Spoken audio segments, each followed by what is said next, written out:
أعوذ بالله من الشيطان الرجيم بسم الله الرحمن الرحيم والصلاة والسلام على أشرف الأنبياء والمرسلين وعلى آله وأصحابه أجمعين. Je me présente, je suis le disciple de la Tariqa al-Kalkaliya Souhail de France. Et j'ai eu la chance de prendre la Bay'a, donc le pacte d'allégeance auprès du Cheikh Sidi Mohamed Fawzi al-Kalkali Qaddasallahu sirrahu à la fin de l'année 2012.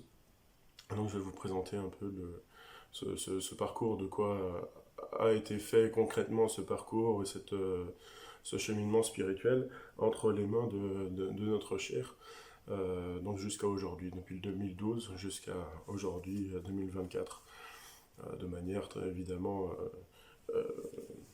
résumée.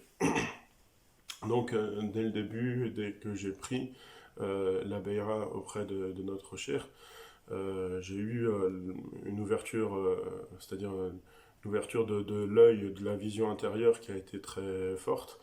Et dès la première nuit que j'ai passée à m'exercer à la pratique du dhikr et à la pratique de la contemplation de la lumière, cette lumière m'a ouvert des portes vers ce qu'on appelle le monde du malakut, et donc vers une multitude de théophanies, de manifestations, c'est-à-dire d'images de tous les sujets possibles et imaginables. Euh, et dès le début, donc, alors que je me trouvais un peu noyé, un peu perdu dans toute cette multitude de choses que je pouvais voir, Sédécher m'a fait m'asseoir à côté de lui un jour et m'a demandé qu'est-ce que tu veux, qu'est-ce que tu recherches, quelle est ton intention, quel est ton but, quelle est ta quête. Et je lui ai répondu, je lui ai pas répondu une seule chose, je lui ai répondu trois choses. Je lui ai répondu, c'est dit, moi je cherche un cheikh depuis des années pour, déjà dans un premier temps, pour comprendre le Coran, comme le comprenaient les Sahaba à l'époque de la Révélation, pour le goûter vraiment comme eux le goûtaient, comme on le voit dans les récits de leur vie. C'est-à-dire cette compréhension qu'ils avaient, cette manière de le vivre, c'était quelque chose que j'avais l'impression on ne retrouvait plus aujourd'hui au XXIe siècle. Donc je lui ai dit ça, je souhaite comprendre vraiment en profondeur le Coran. La deuxième chose, je souhaite voir Sayyidina al-Mustafa alayhi salatu wassalam, ne serait-ce que parce qu'à à cette époque-là, donc, auparavant, j'avais fréquenté des écoles des écoles coraniques et des écoles, c'est-à-dire avec des étudiants en sciences religieuses, des gens qui pratiquaient du zikr de manière assidue et qui étaient plongés dans la science, qui avaient voué leur vie à la science et à la quête voilà, de la science religieuse. Et ces gens-là, enfin tout le monde racontait qu'ils avaient vu, qu'ils avaient fait des rêves extraordinaires, qu'ils avaient vu le prophète alayhi salatu wassalam, et qu'ils avaient eu des choses comme ça extraordinaires qui leur étaient arrivées à l'état de rêve, hein, donc pendant le sommeil. Et moi, j'avais jamais rien expérimenté de cela. Et je voulais, en fait, j'avais cette soif de pouvoir, ne serait-ce qu'un rêve, pouvoir accéder à cela, à la vision de Sayyidina al-Mustafa alayhi salatu wassalam. Et la troisième chose, c'était acquérir, c'est-à-dire plonger dans la science, connaître le sens véritable des noms d'Allah subhanahu wa ta'ala. Parce que quand je voyais les 99 noms qu'effectivement on peut lire, etc., il y a certains livres qui ont été écrits aussi sur l'explication en quelque sorte de ces noms. Mais toujours, quand je consultais ces ouvrages, euh, qui sont des ouvrages écrits de la plume d'éminence du savoir et de la religion, mais de sommité, c'est-à-dire dans ce domaine. Mais malgré tout, je restais quand même sur ma faim, c'est-à-dire c'était pas c'est-à-dire je voulais en savoir plus, c'était trop court, c'était pas assez. Parce que évidemment, il y a des noms qui sont, quand tu dis Al-Karim, le généreux, bon, c'est plus ou moins clair. Tu peux te faire une idée de ce à quoi renvoie ce nom et cet attribut divin. Mais il y a d'autres noms et d'autres attributs, au-delà de la langue arabe qui est quand même compliquée. Par exemple, Al-Muqtadir. qu'est-ce que tu vas pouvoir dire sur ce nom? Qu'est-ce que ça veut dire? Qui est Al-Muqtadir? Et voilà. Et donc c'était ça que je voulais savoir, parce que voilà, Allah subhanahu wa ta'ala a des noms, a des attributs qui sont nommés, qui sont, et si tu veux le connaître, eh ben, enfin, c'est comme ça que je le concevais, il faut passer par, ben, il faut connaître ses noms et ses attributs. Le problème, c'est que si tu les lis, tu cherches leur définition, et ce qu'en ont dit les savants, etc., mais que, ben, au final, ça te donne pas plus, t'es pas plus avancé que ça au final, et ben moi, ça me faisait un manque, et ça me gênait, en fait. Et j'avais vraiment cette soif de savoir, donc de connaître les noms d'Allah subhanahu wa ta'ala. Donc ce sont ces trois choses-là, je lui ai dit, et à la fin, elle m'a demandé, voilà, c'est tout. Je lui ai dit, oui, c'est tout. Voilà. Les trois choses que je recherche et que j'ai envie d'atteindre dans ma vie, c'est ça. Elle m'a dit, oh, ok, très bien. Et puis, comme si j'avais oublié ce passage-là, et c'est des années plus tard, Sidna Cheikh, il m'a rappelé ce jour-là, et il m'a dit, voilà, en fait, ce jour-là, tu as toi-même déterminé et limité, enfin, posé des limites à ton cheminement, en fait, en quelque sorte. C'est-à-dire que tout ce que tu pourras atteindre dans la quête de cette connaissance, eh ben, tu l'as limité ce jour-là, où je t'ai demandé ce que tu voulais et que tu m'as répondu par ces trois choses. Et si tu avais demandé une quatrième ou une cinquième ou 10 autres, eh ben, tu les aurais eues. Mais maintenant, non, évidemment, c'est trop tard, parce que la porte avait été ouverte, et donc c'est selon ce que j'ai répondu sur le coup. Mais alhamdoulilah, parce que Allah Ta'ala m'a permis de répondre quelque chose d'intelligent, voilà, ça ne venait pas de moi de toute façon. Mais voilà, alhamdoulilah, ala kulli hal, parce que c'est un cadeau extraordinaire qui m'a été fait ce jour-là. Et donc, suite à cela, donc, comme je le disais, dans ce cheminement spirituel, c'est un cheminement qui est basé sur l'expérimentation de la contemplation, donc il s'agit de vision. Et pour moi, en tout cas, ça a été une ouverture du cœur sur des tajalliyat, sur des visions, des images et des choses, une plongée dans le malakut, c'est-à-dire pratiquement sans limite. Et, et donc j'ai pu voir comme ça, par exemple, visiter le paradis. Donc ça, là, ce que je vais raconter, c'est plus de 10 ans de cheminement, donc plus de 10 ans d'expérimentation de ces visions, au travers du dhikr, donc en se levant la nuit, pendant que les gens sont endormis, le disciple Karkari est invité à pratiquer donc ce dhikr, et pendant ce dhikr, il reçoit cette lumière, et qui ouvre son cœur et qui lui révèle une infinité de choses. Donc parmi ces choses, donc j'ai pu avoir ce privilège de visiter le paradis, et de visiter avec ces différents degrés. Donc les premiers degrés, ils sont faits de choses, bah, comme, comme on le connaît, et comme ils ont été décrits dans les hadiths, donc avec des palais, avec des choses extraordinaires, avec des fruits selon leur choix. Ça, c'est le verset coranique qui le dit. Des fruits de leur choix, avec des viandes d'oiseaux, selon leur désir. Euh, avec donc des plantes, des arbres, des vallées, des choses magnifiques. Et toujours une multitude de délices et de choses extraordinaires et incroyables, à perte de vue, en fait. Mais j'ai vu aussi les degrés les plus hauts du paradis, et qui me sont apparus d'une manière à laquelle je ne m'attendais pas. C'est-à-dire que selon le hadith, selon les traditions rapportées, le paradis est décrit comme un endroit où se trouve ce que nul œil n'a vu, ni nulle oreille entendu. Et seulement en apparence, si on avait le choix, si un homme normal, on va dire matérialiste, avait le choix choisir entre ces degrés-là, les premiers degrés ou les plus bas degrés du paradis et les plus hauts, juste avec une vision d'apparence, eh bien, contrairement à ce qu'on pourrait penser, il choisirait les degrés les plus bas. Parce que dans les degrés les plus hauts, c'est pas ce à quoi on s'attend, et si on se base que sur les apparences, c'est pas ce à quoi on va aspirer de premier abord.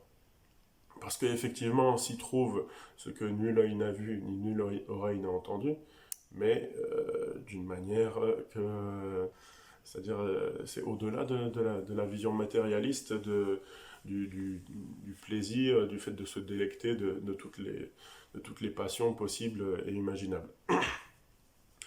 Et de même, il m'a été donné de visiter les différents degrés de l'enfer, avec également, là aussi, comme c'est exactement comme le décrivaient les hadiths, avec les types de tortures et de châtiments qui étaient infligés aux personnes, exactement comme les décrit dans les hadiths, avec des flammes et des endroits pleins de fumée, de poussière et sans couleur.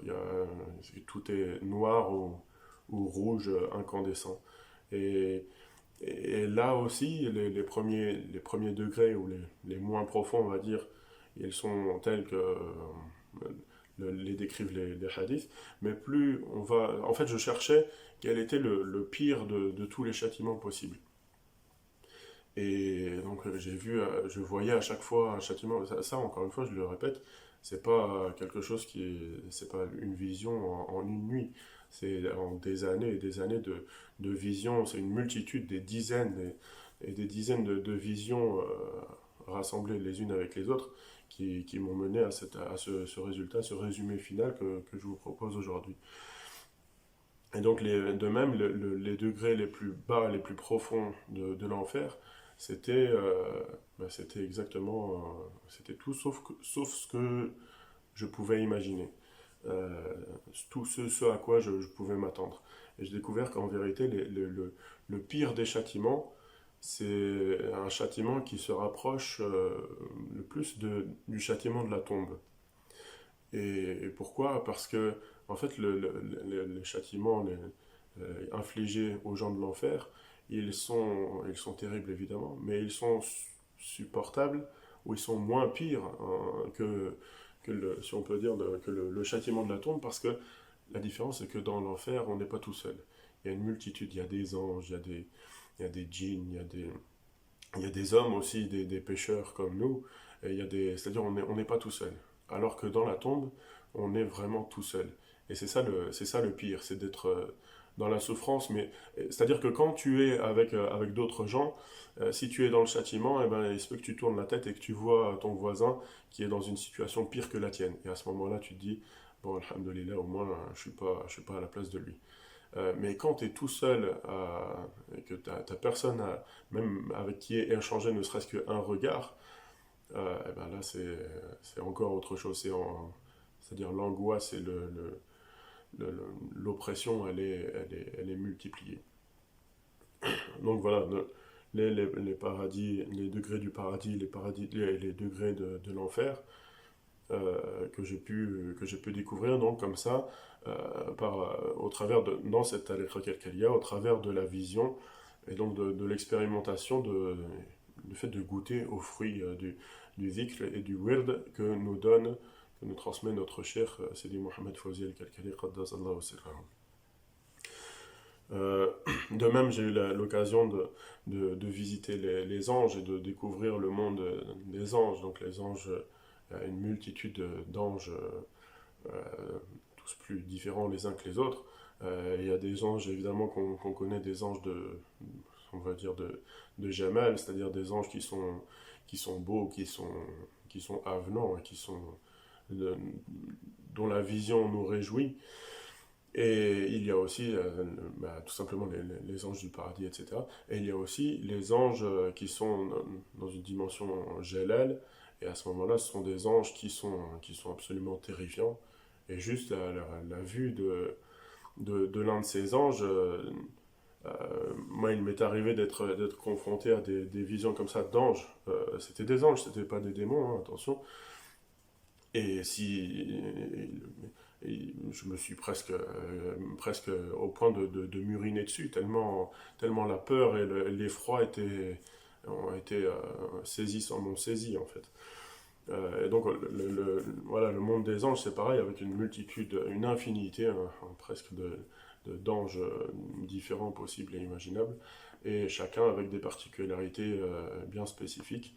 Et ça, c'est une science, c'est même un univers entier, ce monde des anges. Également, il m'a été donc ouvert la possibilité de voir et de visiter les prophètes. Et donc, j'ai eu la chance de pouvoir déjà dans un premier temps, dans les premiers temps, étant donné que je suis français d'origine française et que j'ai grandi, j'ai été éduqué, j'ai reçu une éducation chrétienne dans des collèges et lycées chrétiens avec une formation de catéchisme, etc. J'étais proche des églises et j'ai fait aussi plusieurs années avec les scouts, donc dans des mouvements chrétiens, on va dire chrétiens rigoristes, si on peut dire, donc très fervent et très, très pratiquant. Et donc, par cette influence donc, que j'ai reçue, forcément, j'avais un lien, c'est-à-dire un attachement spécifique pour Sayyiduna Isa, alayhi salam. Et donc, l'un des premiers des premières visions à laquelle j'ai aspiré, ça a été donc la vision de Sayyidina Isa, donc le rencontrer. La vision, c'est ça, dans la Tariqa Kalkalia, il est possible effectivement de voir, mais c'est pas seulement voir les anges ou les djinns ou les prophètes, mais c'est aussi les voir et pouvoir leur parler et échanger avec eux et s'adresser à eux et que eux nous répondent. Donc tout ça, c'est possible. Et tout ça, c'est effectivement des choses que j'ai eu la chance, le privilège de vivre par la baraka de notre cher Sidi Mohamed Fawzi al-Kalkali, Qaddasallahu wa sirrahu.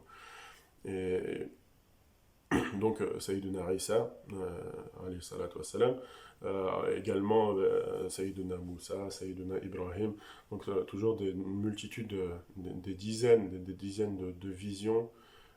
C'est-à-dire, comme je disais, c'était des visions, c'est pas seulement des visions, c'est une vision où il y a un échange et où il s'est passé des choses, des enseignements ont été donnés, euh, et voilà. Et donc tout ça, évidemment, je prenais le temps à chaque fois d'écrire, de consigner scrupuleusement avec le plus de détails possible tout ce que je voyais dès que la vision s'achevait en fait.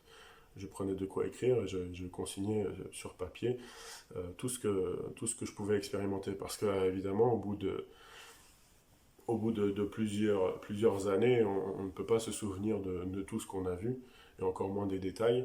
Et c'est justement dans les détails que se trouvent les choses les plus importantes en général. Ensuite, il m'a été donné, évidemment, également la chance de visiter certains des grands awliya, des grands saints de la communauté, euh, avec notamment d'histoires, beaucoup de visions avec Sidi Mohamed Ben Qaddour al-Wakili, qui est le cinquième grand-père, le cinquième aïeul de notre cheikh, et qui est aussi le cheikh du cheikh de Sidi Ahmed al-Alawi, donc de Tariqa Alawiya, qui est très connu du début du XXe siècle. Et donc avec Sidi Mohamed Ben Qaddour al-Wakili, l'avantage c'était que son mausolée, l'endroit où il est enterré, se trouve assez proche de la Zawiya, proche de l'Arwi, donc proche de la Zawiya dans laquelle nous sommes restés avec Sidna Cheikh pendant plusieurs années.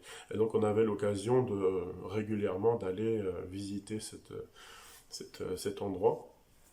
Et donc j'ai eu la chance de pouvoir expérimenter des visions, faire des expériences spirituelles avec donc, ce grand wali, Sidi Mohamed Ben Qaddour. Et après, ces visions étaient rendues, étaient appliquées ou descendaient parfois dans le monde physique. C'est-à-dire que je les rapportais à Sidna Cheikh, et après Sidna Cheikh, il me disait, eh bien oui, viens, on va aller sur place et on va faire les choses pour que se réalise effectivement ce que tu as vu comme tu l'as vu.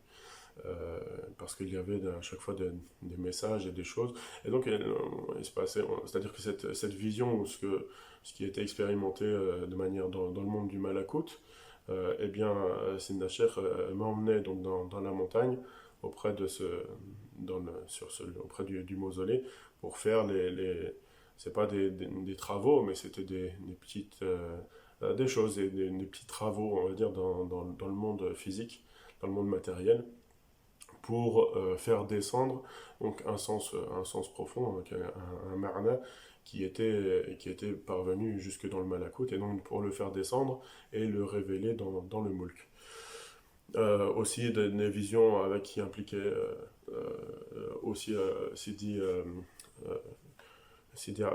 Moulay Abdesalam ibn Mashish, qui est lui aussi un grand saint, le cheikh des chouyours de la silsila de la Tariqa Kalkaria, qui est le cheikh notamment de Sidi Abul Hassan al-Shadhili, et qui est donc lui également enterré sur une montagne donc au Maroc. Et là aussi, il m'est arrivé d'expérimenter donc des visions. euh, Ça, c'était au début de la Tariqa, donc les premières années, à l'époque où il n'y avait pas encore beaucoup de monde. Et lorsque me parvenaient pour certaines de ces visions, Sidna Cheikh, là aussi, m'a permis un peu à la manière de visions qui me sont arrivées avec Sidi Mohamed Ben Qaddour, donc de partir, c'est-à-dire Sidi Cheikh me disait Hayya Bina, et on partait donc en voiture un soir avec deux ou trois fuqara. On partait, on allait directement jusqu'à la montagne où est enterré, où se trouve la tombe de Moulay Abdesalam ibn Mashish. Et on faisait cette visite pour que descende et se réalise dans le Moulk, dans le monde physique, ce qui m'était parvenu dans le monde du Malakut, dans le monde spirituel.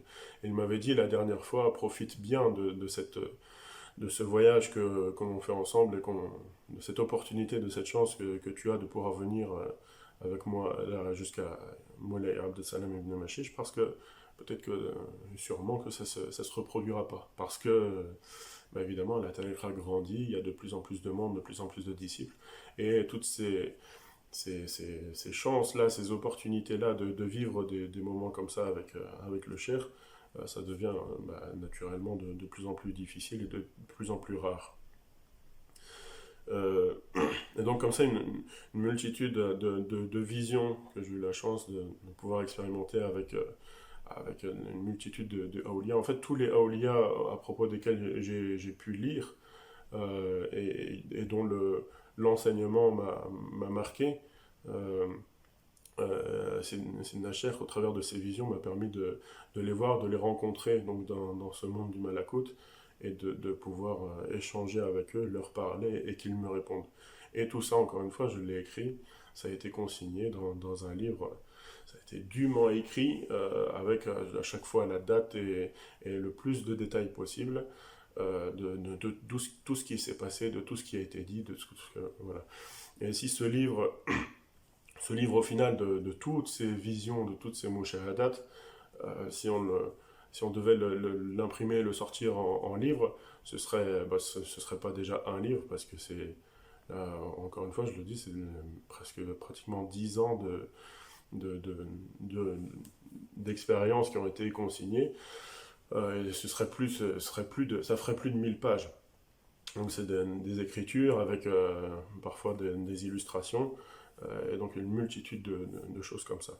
Mais et aussi, encore une chose que Sidna Cheikh m'a permis de voir, parce que ça concerne le monde du Malakout, mais il m'a aussi permis, il m'a ouvert une vision du cœur sur ce qui concerne des choses physiques, des choses notamment les choses qui se trouvent sous la terre.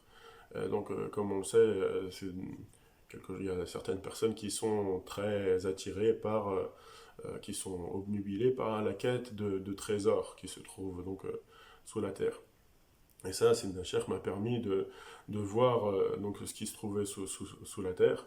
Et il m'a appris en fait à rechercher cela. Donc les premières fois on partait, là encore une fois c'était à l'époque où il n'y avait pas encore beaucoup de disciples dans la Tariqa et où Sidna Sheikh était relativement libre. Et donc on partait dans, dans des lieux plus ou moins éloignés. On est parti même dans d'autres pays pour faire ces recherches et pratiquer ces exercices de recherche des trésors et de ce dont la terre recèle.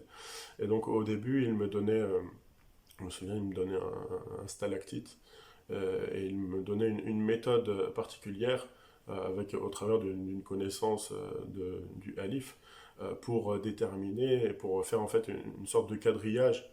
C'est-à-dire il y avait une zone qui était connue dans laquelle les gens suspectaient qu'il s'y trouvait quelque chose.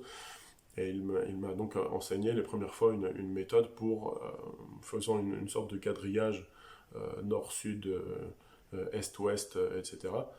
Pour déterminer s'il y avait quelque chose et si oui, où est-ce que ça se trouvait précisément.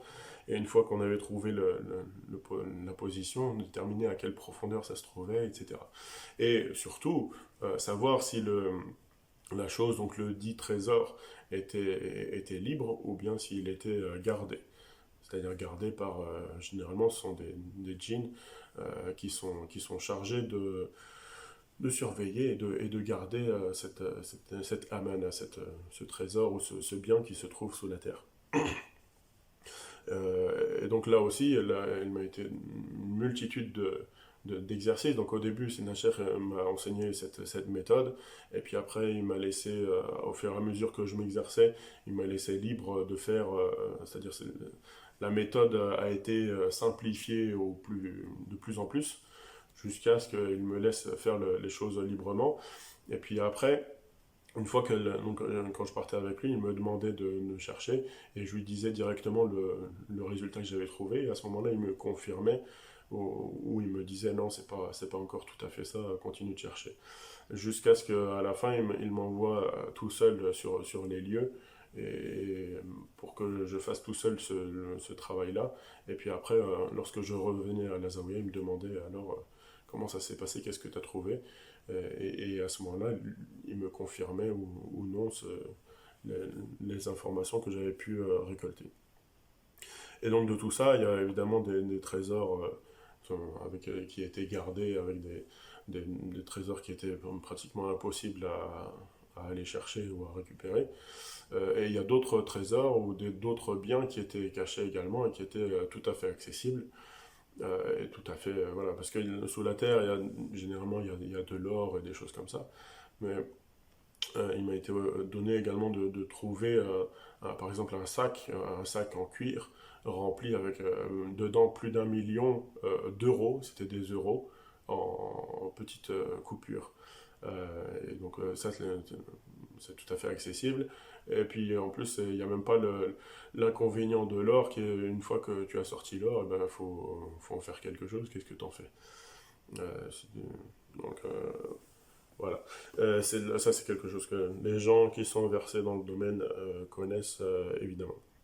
Mais tout ça, en fait, tout ça, toutes ces expériences aussi extraordinaires que ça puisse paraître, mais au final, je me suis lassé. Même la quête des trésors, etc., de ces choses-là, au final, c'est fatigant, et c'est lassant, c'est vraiment lassant. Et ça devient vraiment ennuyant et ça devient vraiment quelque chose de pénible et duquel et que je cherche aujourd'hui, que je fuis parce que oui, c'est fatigant et c'est toute une ambiance qui modifie évidemment les cœurs et qui est mauvaise et qui n'est pas saine et que du coup on cherche à fuir. Et de même pour toutes les visions, que ce soit la vision du paradis, vision de l'enfer, vision des djinns, découverte des djinns, des différentes tribus, de leurs noms, de leur lignée, qu'est-ce qu'ils font dans leur vie, parce que les djinns c'est pareil, ils ont chacun une vie, ils ont un métier, il n'y a pas que des shayatins qui font du mal, il y a des gens, des djinns qui sont boulangers, qui sont agriculteurs, qui font leur vie dans leur coin et qui ne demandent rien à personne en fait. C'est pareil, là, le monde des jeans, c'est quelque chose c'est un univers, c'est impossible d'en faire le tour et de tout en connaître. C'est vastissime, ça n'a pas de fin. Et tellement ça n'a pas de fin, tellement c'est vertigineux, en fait, au final, on finit par se lasser d'aller à la découverte de cela, parce que c'est quelque chose qui n'a pas de fin. Et surtout, au final, tout ça, ce sont des connaissances qui, non seulement n'ont pas de fin, n'ont pas de limite, voilà, mais en plus, c'est même pas ça le but. Parce que le but de la tariqa, le but du cheminement, euh, c'est au-delà de tout cela. Parce que quand je parle de toutes ces visions, de toutes ces choses, les gens, c'est-à-dire qu'il faut bien faire la part des choses. Il y a la ma'rifa, la connaissance d'Allah subhanahu wa ta'ala d'une part, et et ça, tout ce dont j'ai pu parler, évoquer jusqu'à maintenant, c'est autre chose, ça n'a rien à voir. Bon, évidemment, quand on parle de prophètes ou de saints, évidemment que ça a toujours en lien avec la ma'rifa, mais la ma'rifa, la connaissance du nom Allah et des secrets, donc secrets de l'essence divine, c'est autre chose, c'est au-delà de tout ce que tu peux voir ou percevoir ou entendre ou comprendre. C'est quelque chose que le cher place dans le cœur du disciple s'il le veut. Et, et cette chose, donc ce secret qu'il aura placé dans le cœur de ses disciples, va lui ouvrir la compréhension et la perception de, du monde et de l'univers tel qu'il ne l'avait jamais vu auparavant, avec une compréhension et avec une expérience du divin qui sera au-delà de tout ce qui est, de tout ça, de tout ce qu'on peut imaginer. Euh, et donc voilà, ce que je voulais dire, c'est qu'au final, toutes ces visions, parce que donc j'ai eu la chance au travers de ce cheminement auprès de notre cher d'avoir, c'est-à-dire toutes les choses que j'ai désiré voir, toutes les choses que j'ai désiré connaître ou desquelles je découvrir, soit comme j'ai dit, les anges, les djinns, les prophètes, les awliya, le masjid al-Nabawi, la tombe du prophète alayhi salatu wassalam, qui est fermée, là c'est pareil. Il m'a été donné de rentrer à l'intérieur, de découvrir comment elle était faite. Et tout ça, pareil, de même, ça a été écrit et consigné à chaque fois. Tout a été écrit. Euh, mais au final, toute cette quête de découverte de toutes ces choses incroyables et extraordinaires, et ben, au final, on finit par s'en lasser. Et ça, donc ça va choquer évidemment l'auditoire, mais c'est une réalité, et c'est une réalité qu'on retrouve dans le hadith, dans lequel le prophète alayhi salam nous enseigne que le dernier le dernier des hommes à rentrer au paradis, Allah Ta'ala va lui donner donc le plus bas degré du paradis.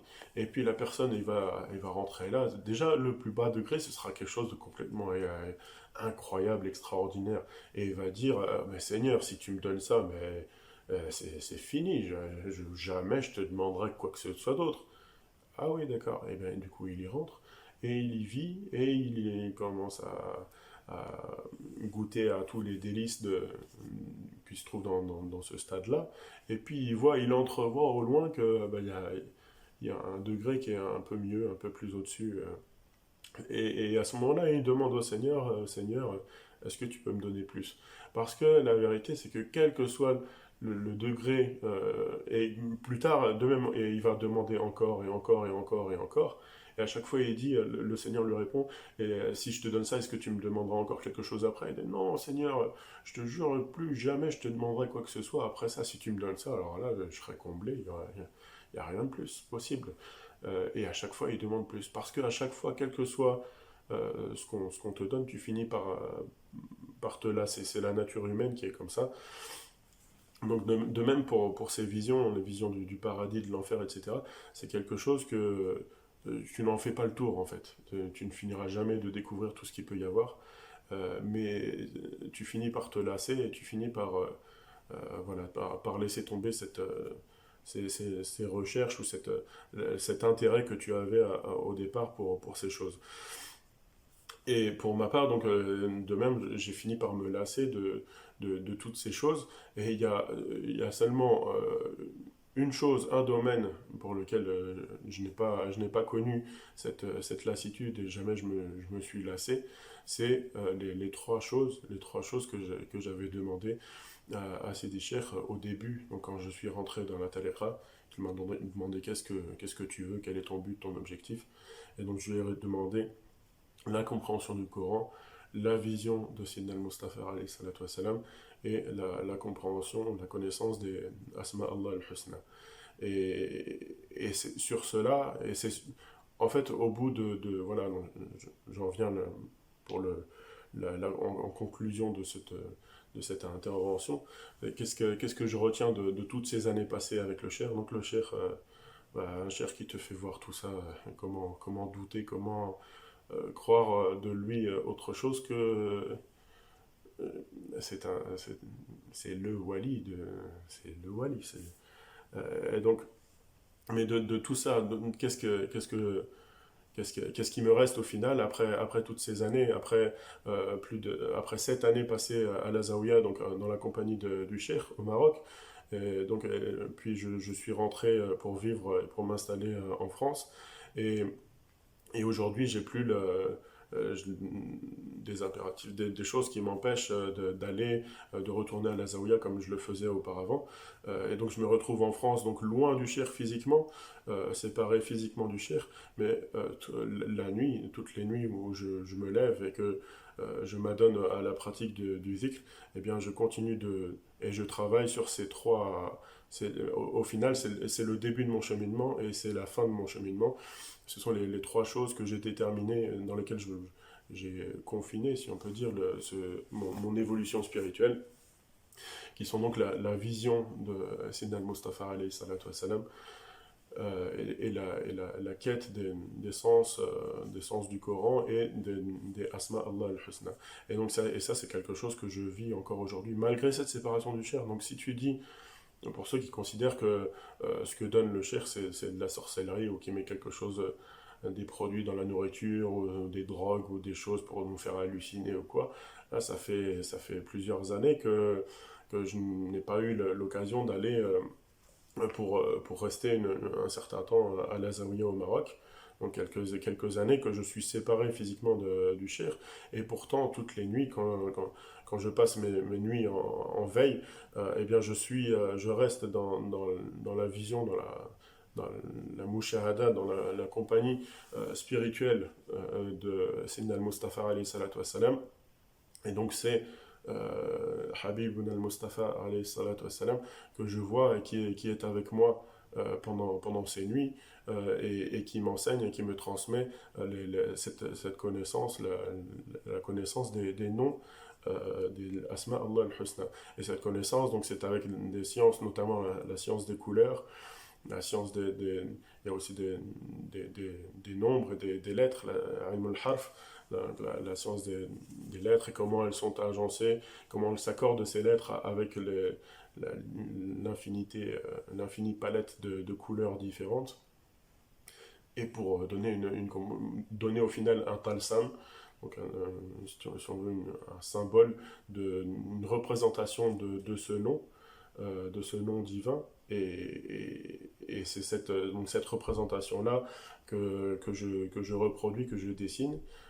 Et donc ça pendant des nuits entières. C'est-à-dire tout ça dans la présence, dans Hadrat al-Mustafa alayhi salatu wassalam, donc au travers d'une vision qui peut durer 1 heure, 2 heures, 3 heures, même plus. C'est en fait jusqu'à ce que je me fatigue moi-même, que je m'épuise moi-même quant à lui, Sayyidina al-Mustafa alayhi salatu wassalam, évidemment, tant que la personne est là, il donne et il transmet, et donc c'est une chose que j'expérimente, donc que j'ai la chance d'expérimenter durant mes nuits, malgré la distance du cheikh et malgré cette séparation depuis plusieurs années, et c'est quelque chose qui dure et qui reste encore aujourd'hui. Et donc, si ça devait être une sorcellerie, bien, qu'Allah nous rajoute de cette sorcellerie extraordinaire. Et quant à ceux qui... Parce que ouais, quand il m'arrive encore d'aller au Maroc, il m'arrive en me promenant dans les rues, il y a des gens parfois assis à la terrasse des cafés qui me reconnaissent. Et ils disent, et je les entends en plus, ils parlent entre eux, ils disent, ah regarde, c'est lui l'autre qui voit, qui a des visions, qui voit le prophète, allez, ça, tout ça. Et il y en a un autre qui lui répond, ah, allez, arrête, n'importe quoi, c'est un menteur, il dit n'importe quoi, il voit rien du tout, lui. Et, et en fait, c'est ça, que les gens croient à ce qu'ils croient, bah, ça les regarde en fait. Mais l'important au final, c'est qu'il y ait quand même des gens qui soient là et qui profitent de ce trésor qu'est notre cher Sidi Mohamed Fawzi al-Kalkali, Qaddasallahu sirrahu, et que malgré toutes ces apparences qui ne sont là finalement que pour garder éloigné une certaine partie des gens, parce que si tout était comme les gens veulent que ça soit, c'est-à-dire avec un protocole, avec des apparences qui plaisent à tout le monde, et évidemment dans cette tariqa, il y aurait des milliards d'adhérents, et ce serait complètement ingérable, ce serait impossible. Et donc, alhamdoulilah, que les choses soient ainsi. Et l'important, c'est qu'il y ait quand même des gens qui profitent. L'important, c'est de profiter. L'important, c'est de vivre et de gagner quelque chose de cette vie. De faire quelque chose de notre passage sur Terre. Quelque chose d'intelligent, quelque chose de constructif et qui est une portée dans le monde du mulk, dans le monde du malakut. Et Inch'Allah, avec le fana total dans le Jabarut.